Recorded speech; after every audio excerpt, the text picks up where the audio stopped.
주일, 부활주일 새벽 예배를 드리도록 하겠습니다. 나는 전능하신 아버지 하나님 천지의 창조주를 믿습니다. 나는 그의 유일하신 아들 우리 주 예수 그리스도를 믿습니다. 그는 성령으로 잉태되어 동정녀 마리아에게 나시고 본디오 빌라도에게 고난을 받아 십자가에 못 박혀 죽으시고 장사된 지 사흘 만에 죽은 자 가운데서 다시 살아나시며 하늘에 오르시어 전능하신 아버지 하나님 우편에 앉아 계시다가 거기로부터 살아있는 자와 죽은 자를 심판하러 오십니다. 나는 성령을 믿으며 거룩한 공교회와 성도의 교제와 죄를 용서받는 것과 몸의 부활과 영생을 믿습니다. 아멘. 찬송가 165장, 찬송가 165장, 주님께 영광.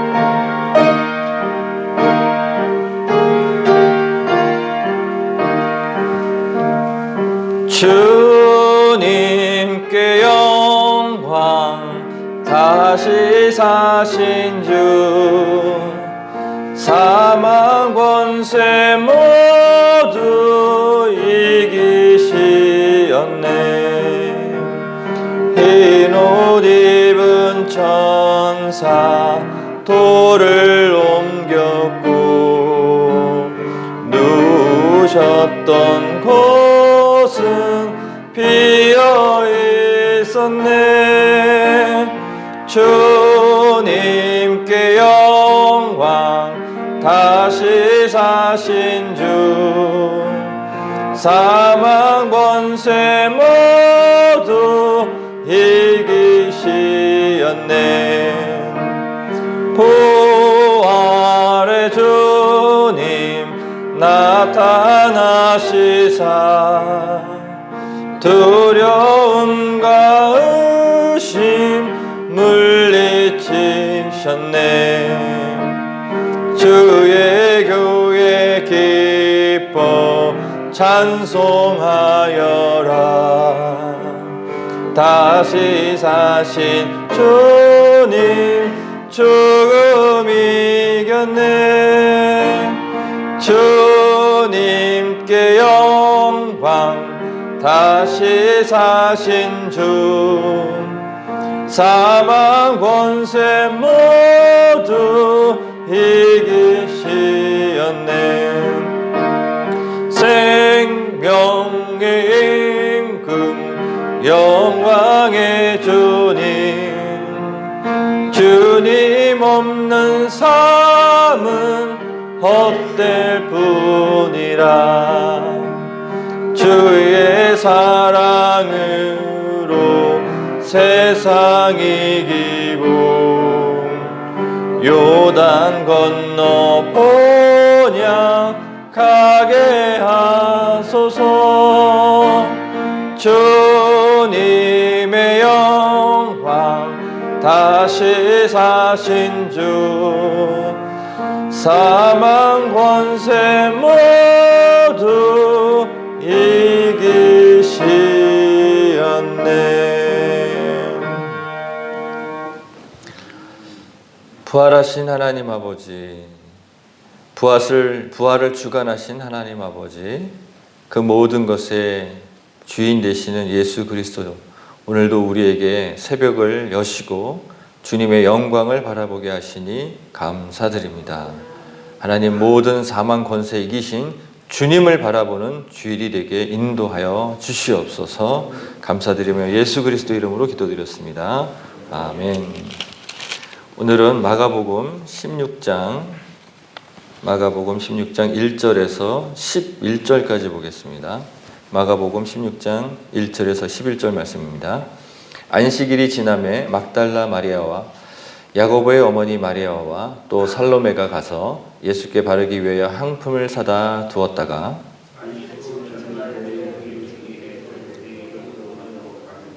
서로 말하되 누가 우리를 위하여 무덤 문에서 돌을 굴려주리요 하더니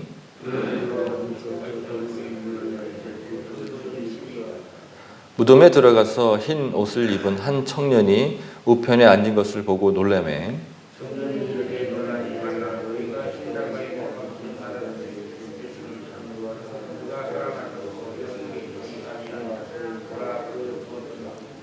가서 그의 제자들과 베드로에게 이르기를 예수께서 너희보다 먼저 갈릴리로 가시니 전에 너희에게 말씀하신 대로 너희가 거기서 배우리라 하라 하는지라.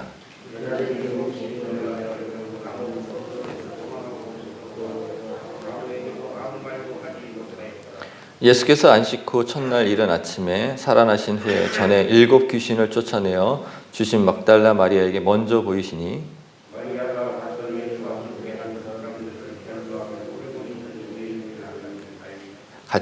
같이 읽겠습니다.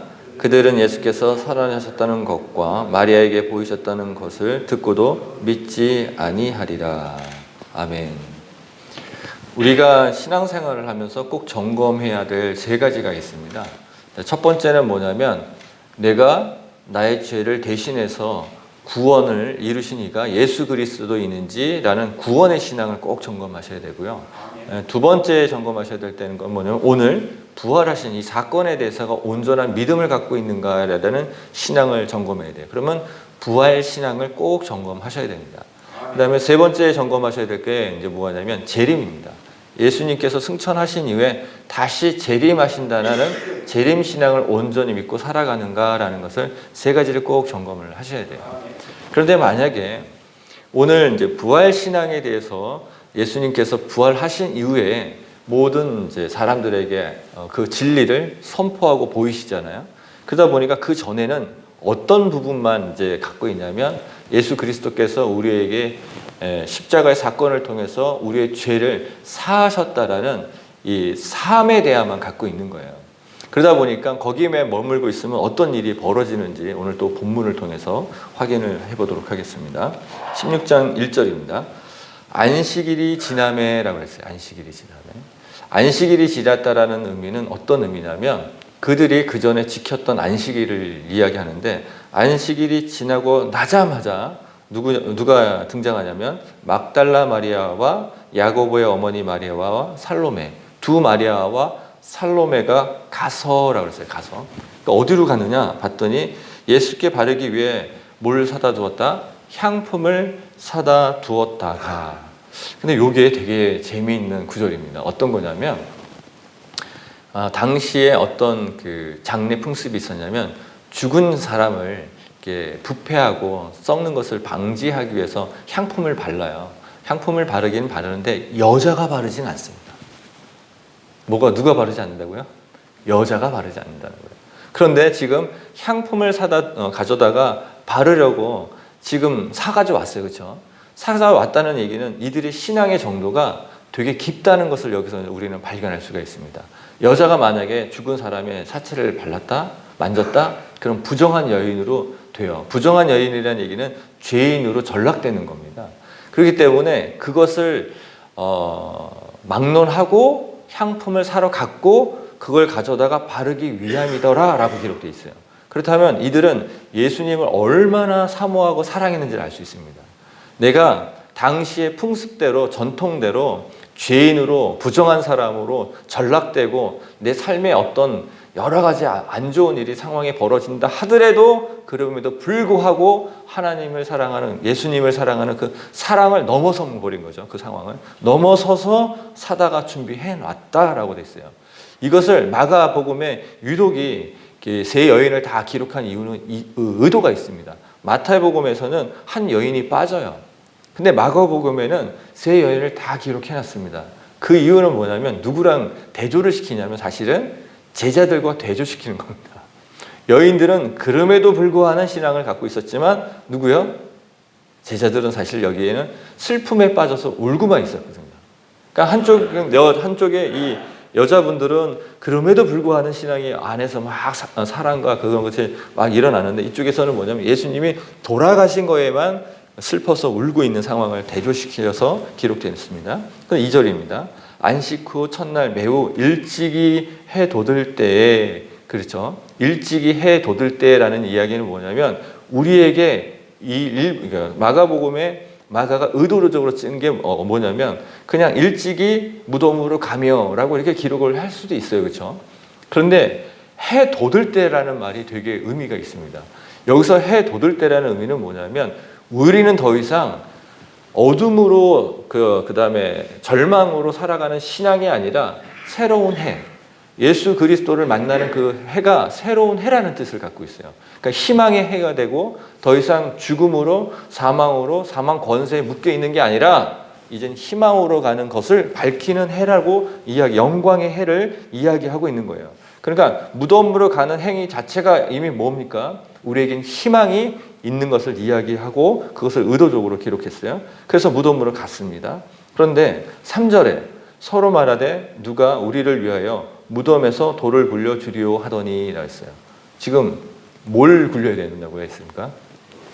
큰 돌이에요. 그냥 돌이 아닙니다. 제 키만한 거예요.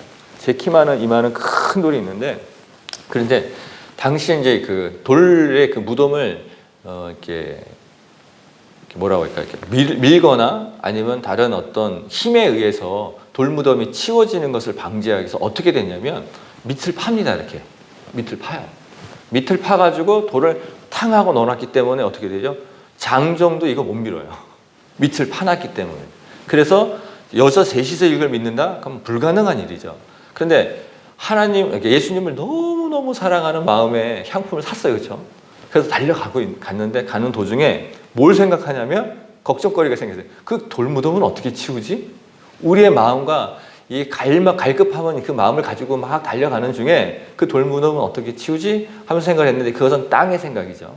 육신의 생각이죠. 이성의 생각이죠. 그런데 도착했을 때 어떤 일이 벌어지는 볼게요. 4절에 눈을 들어본 즉 벌써 돌이 굴려져 있는데 그 돌이 심히 크더라.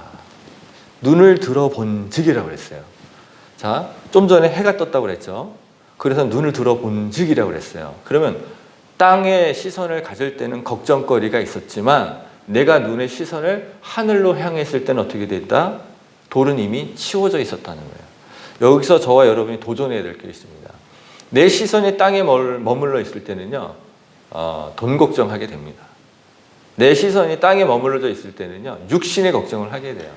특히 아이들, 청소년, 청년, 요새 진로 걱정 진짜 많이 하거든요. 근데 거기에 시선이 멈춰 있으면은 그거 걱정해요. 성적 안 나온 걱정, 앞으로 어떻게 살 걱정, 또 제주에 와 보니까 대학 못 가는 거는요, 무슨 큰 잘못을 한 것처럼 주변 사람들이 얘기를 해요. 그러면 안 됩니다. 아이들이 찾아가는 과정 속에 있고, 청년도 마찬가지예요. 찾아가는 과정 속에 있는데 그것을 큰 잘못이나 한 것처럼 이야기하면 아이들은 그렇죠, 골방에 들어가서 안 나옵니다. 그래서 그런 육신의 걱정을 하게 되어 있단 말이에요. 죄책감으로 빠지게 되어 있고 그렇게 되어 있는데, 눈을 들어보면 어떻게 돼요? 내 이성적인 생각을 뛰어넘어서 하나님이 모든 것을 해놓으신 걸 발견할 수가 있어요. 그래서 눈을 보는 신앙이 되시길 주의 이름으로 축복합니다. 눈을 들어봤어요. 봤더니 벌써 돌이 굴려져 있는데 그 돌이 힘이 크더라. 그 5절입니다.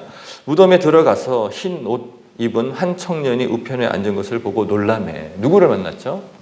천사를 만났습니다. 눈을 들어봐서 내가 하나님께 시선을 고정하고 눈을 희망이 있는 것을 고정을 해보니 천사가 있었어요. 근데 천사가 있었다라는 말을 다른 학자들은 이렇게 이야기합니다. 천사가 하나가 아니라 둘이다. 다른 복음서랑 이렇게 비교해보면. 중요한 건 뭐냐면 무덤에 들어갔다라는 것은, 여성의 몸으로 무덤에 들어갔다라는 것은 있을 수 없는 일입니다. 그러니까 저희가 이제 어떤 마음을 먹을 때 시작은 마음을 먹어요. 그렇죠? 근데 중간에 환경이 바뀌면 뭐하죠? 포기하고 절망하고 손을 놔버리는 경우가 참 많이 있습니다. 그런데 그럼에도 불구하고 들어갔어요. 어디까지? 무덤까지 들어갔습니다. 무덤까지 들어갔는데 뜻밖의 천사를 만났는데, 천사는 안 놀랬겠죠. 이제 우리가 놀랐겠죠. 천사를 만나면 저도 놀랄 것 같아요. 딱 놀라서 딱 갔더니 천사가 뭐라고 말하는지 같이 한번 읽어보겠습니다. 6절입니다. 청년이 이르되 놀라지 말라. 너희가 십자가에 못 박히신 나사렛 예수를 찾는구나. 그가 살아나셨고 여기 계시지 아니하리라. 보라, 그를 두었던 것을 보라라고 이렇게 얘기하고 있어요. 살아나셨다라고 했어요. 살아나셨다. 언제 살아나셨다? 이게 되게 어떤 분은 이렇게 얘기하더라고요. 분명히 예수님은 들어가자마자 살아나셨을 거야. 아닙니다. 성경의 기록을 보면, 그래서 제가 오늘 구절을 같이 읽자고 말씀하셨는데 뭐라고 했습니까? 9절입니다. 예수께서 안식 후 첫날 이른 아침에 살아나신 후라고 그랬어요. 그렇죠? 그 언제 살아나신 거죠? 안식 후라고 했어요. 안식 후 첫날. 그러니까 언제죠? 저희가 지키고 있는 주일날, 일요일날 아침에 살아나신 거예요. 그래서 이거를 이제 학자들은 이야기합니다. 아니다. 안식일이 끝나는 날이 시간대가 별로 본다 그러면 또 이게 안 맞거든요. 근데 저는 성경에 기록된 대로 해석하는 게 맞다고 생각을 해요. 아침 일찍이 살아나신 거예요. 어둠이 물러나는 시간에 살아나신 거예요.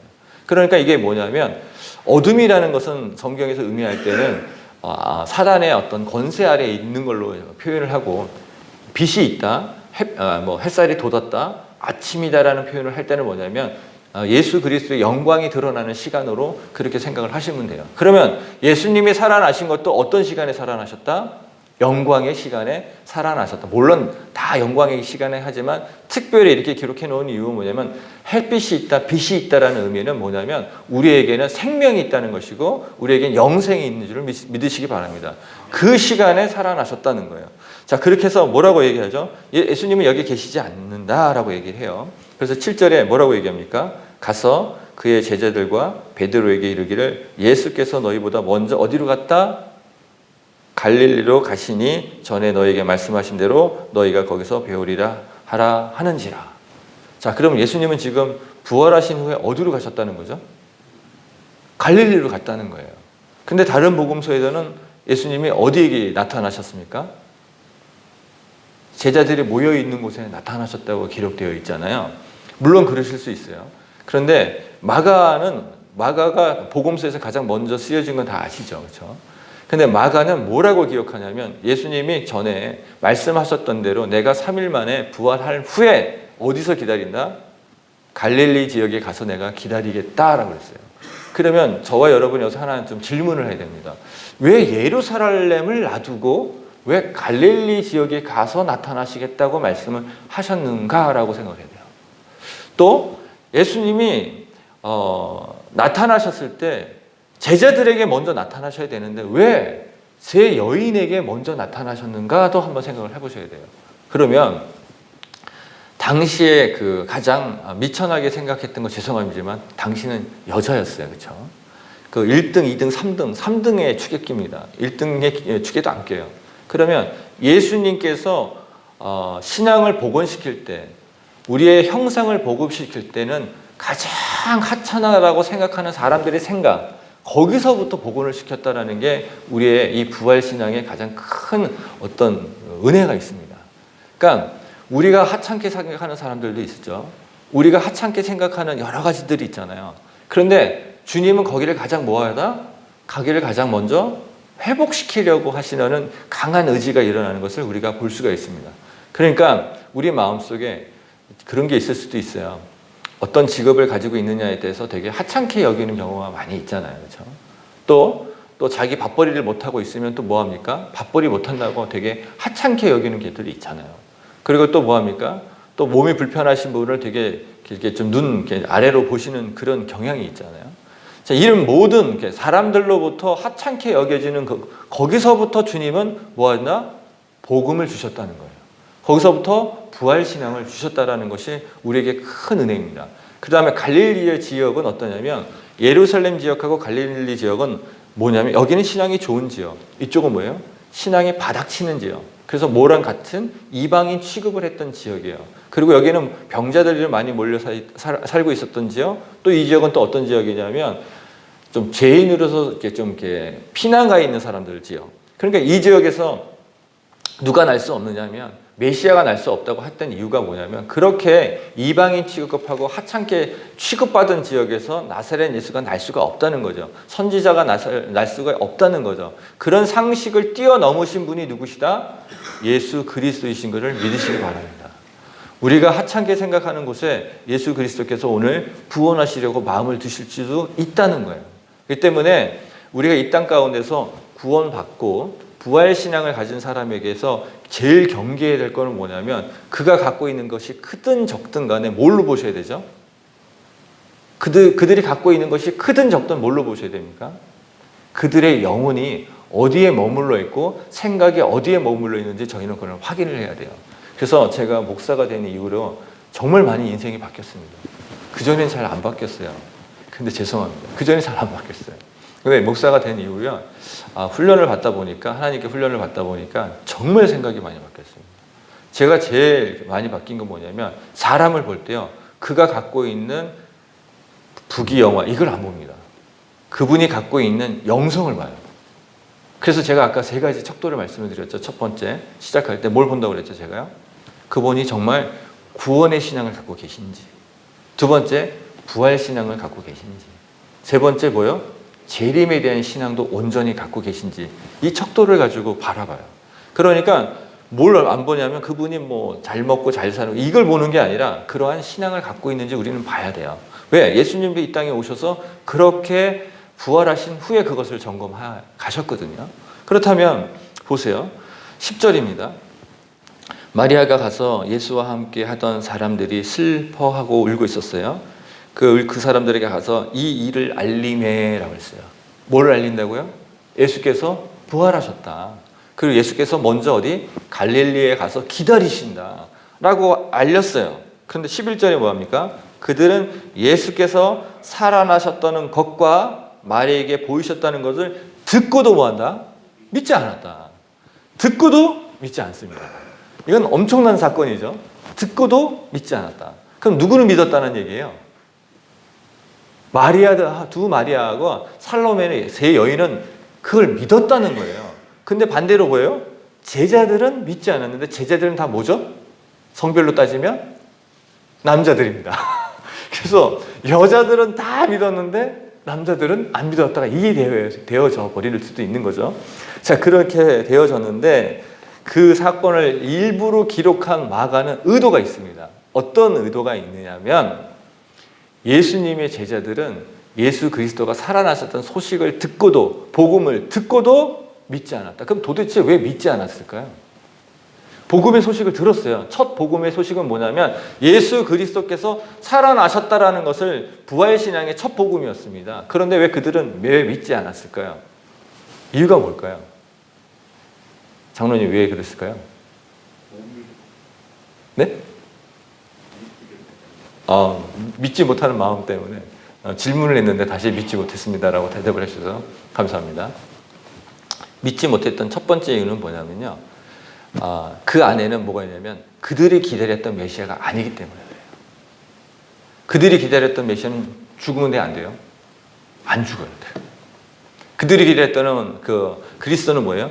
죽으면 안 되는 거예요. 그래서 베드로뿐만 아니라 모든 제자들이 말리잖아요. 뭘 하는 걸 말리죠? 3일 만에 부활하셨다가 했을 때 제발 그 일을 하지 마십시오. 그랬을 때 베드로가 대표로 들었던 말이 뭡니까? 누구의 자식아? 사단의 자식아 라고 했어요. 그럼 그들은 끝까지 뭐합니까? 예수님이 죽으면 안 되는 거예요. 우리가 기다렸던 것은 다윗 이후에 다윗과 같은 왕, 메시아를 기다렸기 때문에 죽으면 안 되는 겁니다. 그러니까 이게 믿지를 못하겠는 거예요.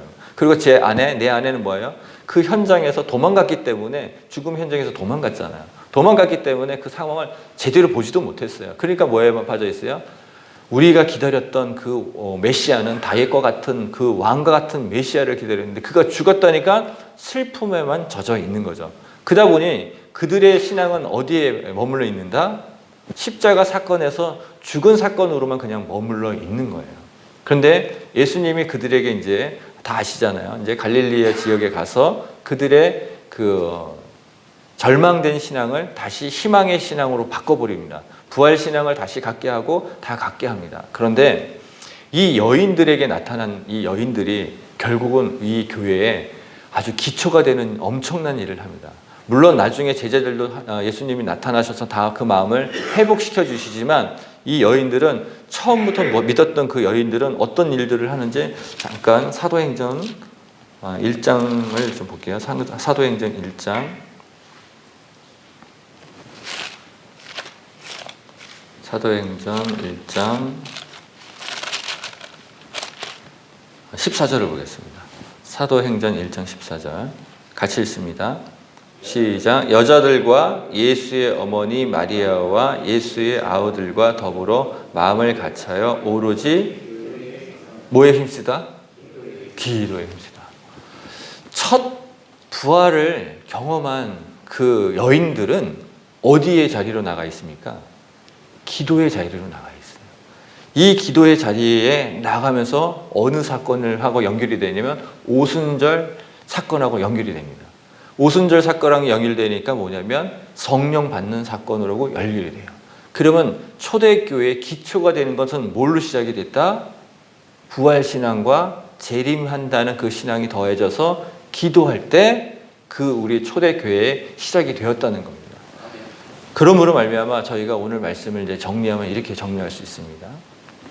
안식일이 개념이 바뀝니다. 안식일이 참된 안식일은 부활신앙이 시작될 때 안식일입니다. 그리고 부활신앙뿐만 아니라 재림신앙까지 갖는 것이 안식일입니다. 구원받을 때 너무 기쁘죠. 너무 감사하죠. 하지만 대부분의 사람들이 어디에 머물러 있어요? 구원받은 거에 기쁨에만 머물러 있어요. 부활은 어떤 의미를 갖고 있냐면 사망 권세를 이겼다는 승리의 소식이기 때문에 승리한다는 것을 잊고 있어요. 그러다 보니 우리가 기도할 때 부활신앙에 대한 믿음을 가졌다면 사망 권세를 이긴 증거가 부활신앙인 거거든요. 그러면 우리의 기도 끝에는 반드시 뭐가 일어난다? 승리되어지고 하나님이 때문에 반드시 이루어지신다는 그 믿음을, 온전한 믿음을 가져야 되는데 이거 못 갖는 경우가 참 많이 있다는 거예요.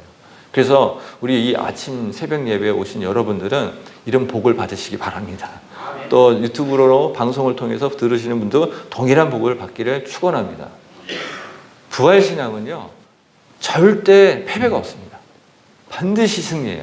그러다 보니까 내 시선을 땅에 두지 않습니다. 그래서 어디를 돌아본다? 눈을 들어 하늘을 바라보게 돼 있어요. 눈을 들어 복음을 바라보게 돼 있어요.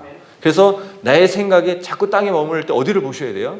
하늘을 봐야 되는데 하늘만 쳐다보고 있으면 안 되니까 말씀을 보시고 기도 끝에 얻는 성령을 통해서 얻는 그 기도 응답을 통해서 하나님의 뜻을 바라보시기 바랍니다.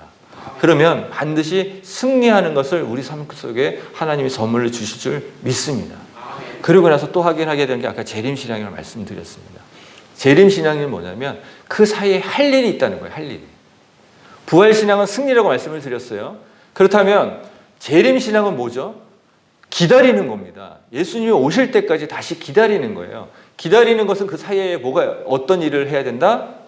이따가 설교하겠지만은 전도입니다. 선교입니다. 이걸 해야 돼, 이걸 하지 않는다는 건 뭐예요? 내가 신앙이 어디에 또 머물러 있다? 부활신앙에만 머물러 있는 거예요.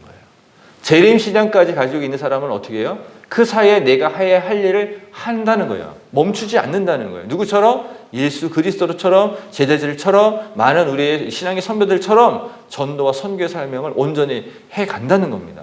근데 그걸 멈추고 있다? 그건 뭐죠? 나의 유익만을 위해서 살아가는 거죠. 주님은 어디까지 가라? 멈추지 말고 전도와 선교하는 그 삶까지 가라고 우리에게 명령을 주셨어요. 그래서 재림하는 신앙까지를 통해서 우리가 멈추지 않는 전도의 발걸음, 선교의 발걸음으로 끝까지 주님 오실 때까지 그 명을 충성스럽게 순종하는 저와 여러분만 되시길 주의 이름으로 축복합니다. 아멘. 기도하겠습니다. 좋으신 예수님 감사합니다. 당신께서 부활하셔서 우리에게 부활 신앙을 주시고 다시 재림의 신앙까지 발전할 수 있도록 인도해 주심에 감사드립니다. 하나님 늘 날마다 나의 구원이 누구로부터 왔는지 확인케 하여 주시옵시고 부활 신앙을 통해서 우리가 기도할 때만 승리할 것을 기도할 수 있도록 인도하여 주시옵소서. 하나님 우리 가운데 기도를 품을 때 재림 사이에 우리가 해야 할 전도와 선교의 사명을 다시 한번 우리에게 점검케 하여 주셔서 나의 삶 속에 정말 선교하는 삶, 전도하는 삶을 살고 있는지를 점검케 하여 주셔서 늘 그 삶에 충성하는 종으로 살아갈 수 있도록 주여 도와주시옵소서. 한 가지 더 특별히 기도합니다. 오늘은 주님께서 부활하신 부활 주일로 예배를 드리려고 합니다.